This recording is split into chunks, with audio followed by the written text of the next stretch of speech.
हमारे गांव में इस टाइप से कभी चोरी नहीं हुई। ट्रोलिंग नहीं आता है, कभी नहीं आता है। उन लोग रामगढ़ में रहते थे पहले से। ठीक है, ये सब बड़ा वो बताएंगे। कुछ हक बक नहीं चल रहा था, फिर हम अपना बेटा को बुला, बस्ती में रहते हैं, अपना खेती करते हैं, आए हैं। बीचगंज में बहुत चोरी की घटना बढ़ रही है।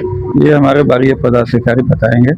नमस्कार, मेरा नाम है चंदन कुमार। आप देख रहे हैं बीचगंज politics and A to Z Bharat. अभी हमारी उपस्थिति है गया जी के बीचगंज प्रखंड अंतर्गत सहिया ग्राम में, जहां एक भीषण चोरी हुई है। आइए दिखलाते हैं कि यहाँ क्या क्या चीज का नुकसान हुआ है, कैसे घटना को चोर ने अंजाम दिया है। आइए आपको सामने दिखाते हैं। प्रशासन की टीम भी आई हुई है, इनसे भी हम जानने की कोशिश करते हैं कि इस पर चोरी पर कैसे क्या लगाम लगाते हैं। सर क्या हो गया सर, क्या कहना चाहेंगे सर? आजकल बीचगंज में बहुत चोरी की घटना बढ़ रही है। ये हमारे बारी पदाधिकारी बताएंगे। चलिए कि जांच पड़ताल में तो आप आए सर, तो आप तो इसके बारे में कुछ बोल सकते हैं? जांच चल रही है। जैसे कि पिछले कुछ दिन पहले एएसपी साहब ने जनता दरबार लगाया था और उन्होंने बताए थे कि चोरी की घटनाओं पर बिल्कुल नकेल कसी जाएगी। सर, तो इस पर आप लोगों ने क्या कदम उठाया? हमारे थाना प्रभारी साहब बताएंगे, हम एसआई हैं। ठीक, हम इसके तो आपकी भी दायित्व बनती है सर इस प्रकार की घटना को जांच पड़ताल करना, देखना। हम लोग गश्ती में रहते हैं, अपना खेती करते हैं, आए हैं, देखते हैं जांच हो रही है। तो सर बड़े अधिकारी तो बोलते हैं सर कि निरंतर गश्ती चलती है, और ये सर कहने का मतलब है कि 2:30 और 3 बजे के बाद चोरी हो रहा है सर। तो समझिए कि प्रशासन से मतलब जो चोर है उसको बेखौफ हो गया है सर। ठीक है, ये सब बड़ा वो बताएंगे। ठीक, मतलब बहुत कुछ बोलने से इनकार कर रहे हैं, चूंकि ये गश्ती के रूप में आए हैं, एसआई के रूप में आए हैं। और आइए आपको घर के अंदर, अब देखिए इस घर में रात में ये व्यक्ति सोए हुए थे, मतलब कि प्रहरी का काम कर रहे थे। और भी परिवार इस घर के सदस्य रहते थे इस घर में, लेकिन रात में जो है, रात में मोटा मोटी कह सकते हैं देहाती भाषा में कि अगोरिया का काम ही कर रहे थे। अब इनसे हम पूछते हैं कि इन्होंने क्या देखा। सर हम देखे थे गेट दोनों खुला है। कब देखे आप? कितना बजे देखे गेट खुला है? सुबह में देखे सर 5 बजे। और इस घर में आप सो रहे थे कौन सा रूम में?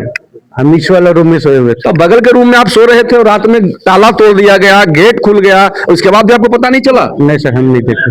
तो ताला तोड़ने में भी आवाज होती है, गेट खोलने में भी आवाज होती है, अब आपको कुछ पता नहीं चला, घर खाली हो गया बिल्कुल? जी सर, हम देखे थे सर, हमको कुछ हक बक नहीं चल रहा था। फिर हम अपना बेटा को बुलाए, यहाँ चाल की। आधा घंटा के बाद, 1 घंटा के बाद बगल में उठे। उसके बाद कोई आदमी भी सुबह में मॉर्निंग में नहीं थे।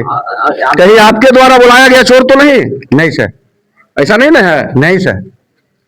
तो आप यहाँ सो रहे थे इस रूम में जी, और सुबह देखा कि ताला टूटा हुआ है जी, चोरी हो गई है जी। अच्छा, इस घर के और जो परिवार रहते हैं वो भी सब कहाँ हैं?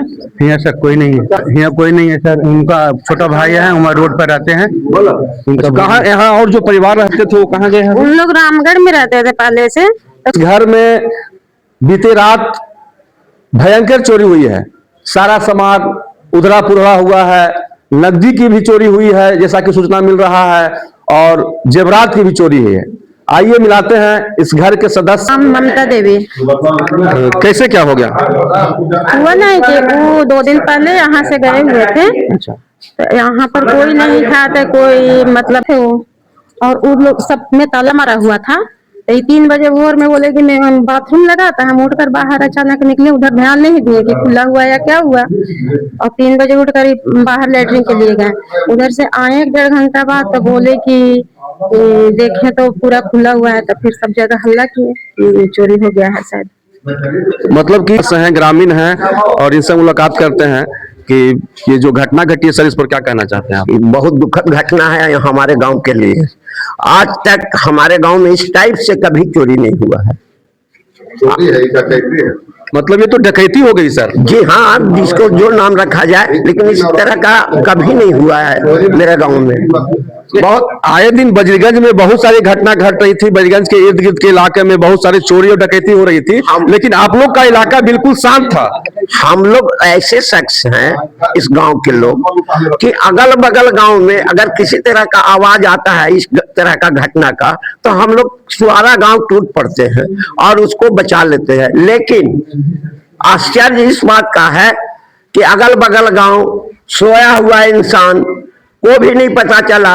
ये वारदात 3-3 घंटा का हो रहा है।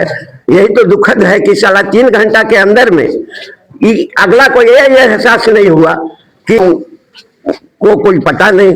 हम तो हैरत है उस आदमी से।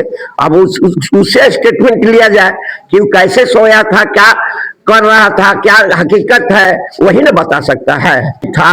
इस चीज को हम स्पष्ट कैसे कर सकते हैं सर? मतलब इस घर के रात में एक व्यक्ति सोए हुए भी थे और उसके बाद भी इस प्रकार का घटना का अंजाम दिया गया है। चोर जो है बिल्कुल बेखौफ हो गया है, प्रशासन से डर का नाम का कोई चीज नहीं रहा है।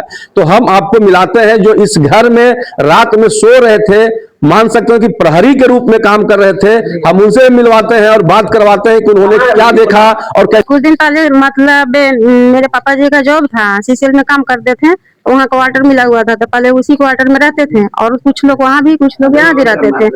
तो साल भर से तो लगभग मतलब यही रह रहे थे, पर 2-3 दिन से यहाँ कुछ दिन से खाली कर मतलब सब लोग यहाँ से चले गए थे, तो इनको रख के यहाँ से गए थे। रामगढ़ में रहते हैं अभी, रह रहे हैं। उन लोगों को सूचना मिली? हाँ, उन लोगों को सूचना मिल गई है। परिवार ही है और इन्हें भी पता कुछ नहीं चला, चोर ने अपना हाथ आसानी से साफ कर लिया है। प्रशासन की टीम भी आई हुई है, देखिए कहां तक प्रशासन रोड पर रहते हैं सफल कर पाती है। दुकानदार आदमी सर, हमारा पुनावा में दुकान है, सैलून दुकान है, यहाँ पेट्रोलिंग नहीं आता है, कभी नहीं आता है। देखिए प्रशासन पर भी आरोप लगा रहे हैं कि पेट्रोलिंग की टीम नहीं आ रही है। पेट्रोलिंग एकदम नहीं आती है। रात में 1-2 बार तो आती होगी? नहीं है, 112 खाली आती है, 1-2 बार कहाँ पेट्रोलिंग गाड़ी आता है। मतलब 112 की टीम आ रही है।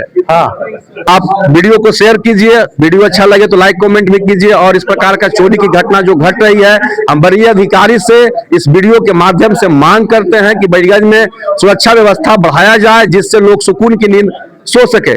तब तक के लिए धन्यवाद। जय हिंद, जय भारत।